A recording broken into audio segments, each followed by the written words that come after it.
warahmatullahi wabarakatuh. Waalaikumsalam warahmatullahi wabarakatuh. Teman-teman sekalian, karena kemarin waktu kelas Amazing Self Talk, ternyata teman-teman banyak yang berhalangan untuk hadir ya, karena memang pengumumannya mendadak juga gitu ya, sulit mungkin teman-teman untuk mengkondisikannya. Maka saya hari ini akan menyampaikan satu sesi saja dari kemarin kelas ya, waktu Amazing Self Talk, yang saya pikir ini cukup penting untuk dipahami karena sangat berhubungan dengan produktivitas kerja kita. Dan kerja itu tidak hanya sekedar kerja fisik ya, jadi bukan kerja keras, tapi juga lebih kepada kerja cerdas, kerja ikhlas ya. Itu semua jenis kerja itu sangat ditentukan oleh produktivitas kita. Nah, produktivitas kita salah satu penentunya adalah kondisi kejiwaan kita, ya, kondisi mental kita. Nah, terkait dengan self talk ya, bahwa mari kita sama-sama mengamati diri kita ya, agar apa yang terjadi kepada diri kita, karena memang yang kita hadapi ya, keadaan, kenyataan, realita yang kita hadapi kan tidak selalu kondisinya menyenangkan kita. Kadang-kadang ada hal yang membuat kita sedih, kadang ada yang membuat kita kecewa, membuat kita jadi bad mood gitu ya, dan banyak hal. Nah, bagaimana caranya agar dalam kondisi seperti apapun, termasuk kondisi yang kita hadapi adalah hal yang tidak menyenangkan kita tetap bisa produktif, ya. Karena dengan tidak produktif kan akhirnya merugikan ya. Kita misalnya dihadapkan pada banyak tugas, banyak ya hal yang harus dikerjakan, banyak yang harus tuntas di hari ini misalnya. Tetapi karena kondisi kita, bad mood kita sudah terganggu di pagi hari, sehingga seperti yang pernah saya katakan, memang pagi hari itu sangat menjadi penentu. Ketika kita bisa memenangkan pagi, makanya selalu orang-orang motivator itu selalu menyatakan mengucapkan semangat pagi gitu ya. Kenapa begitu? Dan insight-insight seperti ini juga adanya di pagi hari gitu ya. Salah satunya kenapa? Karena ketika pagi hari mood kita sudah baik ya, kondisi keikhlasan kita sudah benar-benar tercas, ya, keimanan kita sudah baik di pagi hari, itu akan sangat menjadi penentu bagaimana kita sepanjang hari itu. Nah, ketika kita menghadapi permasalahan atau kondisi yang tidak menyenangkan, ada teknik yang sebenarnya mudah ya. Kenapa orang kadang sulit untuk mengelola gitu ya perasaannya, itu banyak hal yang menjadi penentunya. Biasanya kan watak itu ada 4 macam ya, ada flegmatis, koleris, melankolis ya, dan kemudian satu lagi ada nah, ketika coba amati diri kita, biasanya yang sangat berpotensi untuk overthinking ya, itu adalah pribadi yang sifatnya yang berwatak pemikir. Nah, karena pemikir itu, watak itu genetis ya, karena watak itu dibawa dari lahir gitu ya. Makanya ini harus disadari karena ini biasanya melekat ya. Yang ini tidak bisa dihilangkan, bisanya dikelola. Ya, coba lihat diri kita. Apakah kita sering sebelum melakukan sesuatu, kita berpikir keras dulu, bahkan pemikiran kita lebih ke arah negatif, sehingga menyulitkan kadang kita untuk melangkah, untuk melakukan tindakan, untuk segera bergerak gitu ya, untuk melakukan sesuatu. Seperti ada yang menghalangi, salah satunya adalah overthinking. Dan overthinking itu biasanya dialami seringnya oleh yang berwatak pemikir. Nah, jadi sadari apakah diri kita termasuk yang itu atau bukan. Ya, kalau misalnya termasuk yang bukan seperti itu, ya alhamdulillah ya. Bukan berarti yang overthinking itu sepenuhnya buruk, tidak. Karena semua watak itu baik. Makanya kenapa kita harus mengenal watak kita agar kita tahu apa yang harus dikuatkan di dalam diri kita dan apa yang harus kita apa up gitu ya agar produktivitas kerja kita bisa lebih baik.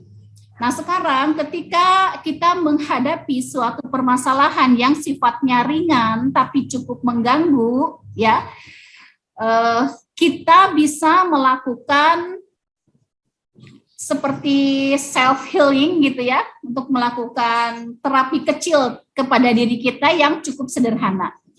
Jadi ketika pikiran kita terganggu, perasaan kita terganggu, dan perasaan kita harus segera diselamatkan, tapi sifatnya adalah ringan, kita boleh ya mengambil jeda dulu beberapa menit saja, atau bahkan kalau untuk yang sudah terbiasa itu tidak perlu lama ya, kadang 1-2 menit sudah cukup kalau sudah terbiasa ya. Kita ngambil jeda, kemudian kita boleh duduk diam ya, relax dulu, dan ketika relax kemudian mengatur nafas dengan cara menarik nafas panjang, kemudian ditahan sebentar, kemudian dihembuskan. Setiap orang kondisinya berbeda-beda. Ada yang cukup 1 kali saja sudah membuat lebih tenang. Dan ketika lebih tenang, pikiran akan lebih jernih dan memudahkan kita untuk bisa produktif lagi. Ada orang yang harus melakukan beberapa kali ya teknik pernapasan seperti ini. Dan agar lebih efektif lagi untuk permasalahan-permasalahan atau logis yang mengganggu tapi ringan, pada saat menghembuskan nafas itu sambil melafatkan atau mengucapkan, tapi ucapannya ada di dalam hati saja. Jadi mulut itu menghembuskan nafas seperti meniup lilin, di dalam hati mengucapkan istighfar.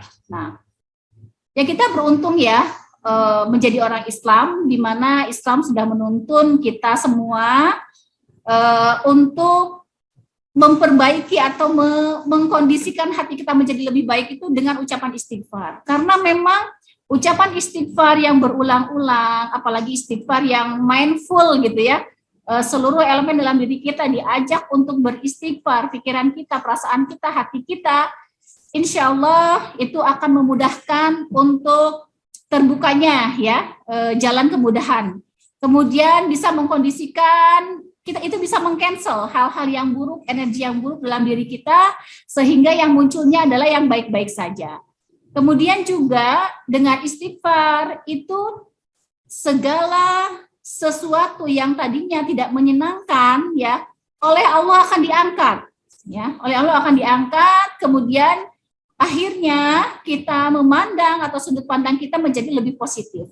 Tapi ketika istighfar itu benar-benar istighfar yang mindful ya, bukan hanya komat kamit di dalam mulut saja, atau nafasnya tidak disadari, tidak dirasakan nikmatnya bahwa betapa pada saat kita menarik nafas itu sedang menghirup oksigen ya. Semakin panjang kita menghirup oksigen, bayangkan oksigen itu sedang merasuk ke dalam tubuh kita, karena oksigen dibutuhkan oleh tubuh kita. Kalau terganggu, orang-orang yang terganggu dengan asupan oksigennya malah harus membutuhkan tabung oksigen, tapi kita bersyukur bahwa tanpa ada bantuan alat apapun kita masih dengan lancar bisa menghirup oksigen. Maka ketika banyak oksigen kita bayangkan masuk ke dalam tubuh kita, akhirnya memenuhi seluruh ruang diri kita dengan nama Allah, akhirnya seluruh sisa-sisa yang ada di dalam tubuh kita itu, hal yang buruk itu terbuang, tersapu bersih, diganti oleh oksigen. Karbon dioksida pada saat membuang nafas, ya sambil mengucapkan istighfar dengan penuh keyakinan pada Allah bahwa Allah akan memudahkan segalanya, itu sudah cukup merilis ya, kemudian mengkondisikan kita menjadi lebih baik. Tapi ini untuk masalah yang ringan. Untuk orang-orang yang biasanya berwatak pemikir, itu yang berpotensi untuk overthinking, nah ini harus disadari. Karena biasanya untuk yang overthinking itu, biasanya dia ada kesulitan. Harus dibantu dengan teknik yang lebih khusus lagi, agar bisa segera move on dari mood yang buruk menjadi mood yang baik. Sehingga ketika mood yang baik datang, akan memudahkan dia melakukan tugas-tugasnya di hari itu. Nah, bagaimana caranya? Nah, caranya untuk yang khusus yang overthinking atau dalam sekali-kali kadang-kadang overthinking, kita amati dulu diri kita. Apakah kita selalu overthinking, malah selalu overthinkingnya tuh ke arah yang negatif. Aduh, nanti gimana kalau ketemu dengan orang ini, nanti kalau dia ngeyel gimana, kalau dia kadang-kadang orangnya keras, kalau dia ngomong gini gimana, males, nanti takut ada masalah dan sebagainya. Itu sibuk biasanya dalam pikirannya padahal belum bertindak.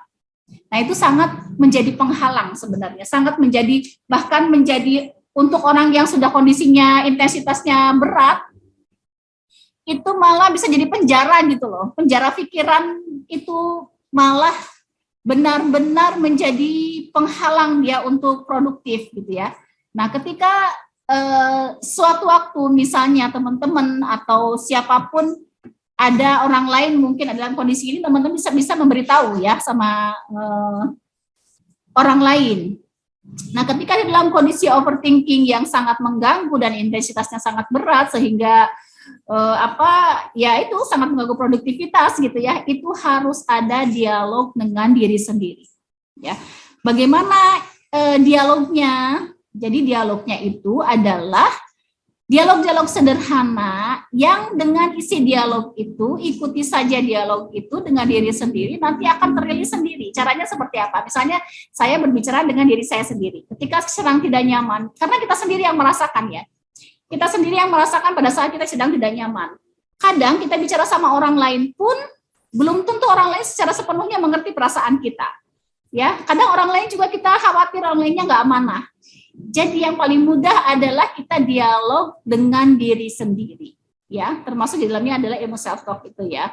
Dialog dengan diri sendiri seperti ini. Misalnya pada saat itu kita merasakan marah atau kesel, misalnya marah aja ya. Nah, dia dengan diri sendiri, misalnya ke diri sendiri, Dewi, maukah kamu melepas rasa marah itu? Saya harus jawab lagi, mau. Bisakah kamu melepas rasa marah itu? Bisa. Kapan? Sekarang. Nah, jadi cukup 3 itu. Bisakah, maukah, kapan? Ya. Ada orang yang satu kali sudah langsung nyaman, rilis, ya, karena sesudahnya tarik napas panjang, kemudian hembuskan lagi. Kalau masih ada sisa-sisa ketidaknyamanan, sekali lagi tanyakan pada diri sendiri. Maukah, Dewi, maukah kamu melepas rasa marah ini? Mau.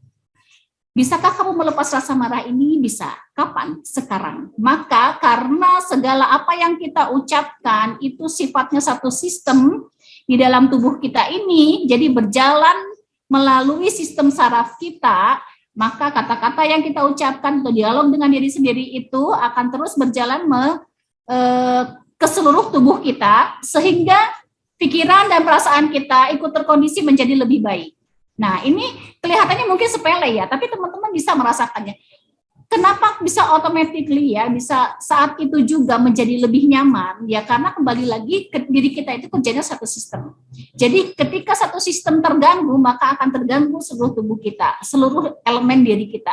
Ketika satu sistem kita perbaiki menjadi lebih nyaman, dengan dinyamankan dengan dialog atau nafas, itu otomatis perasaan kita pun akan terselamatkan, lebih nyaman, mood kita menjadi lebih baik, dan kita bisa lebih produktif.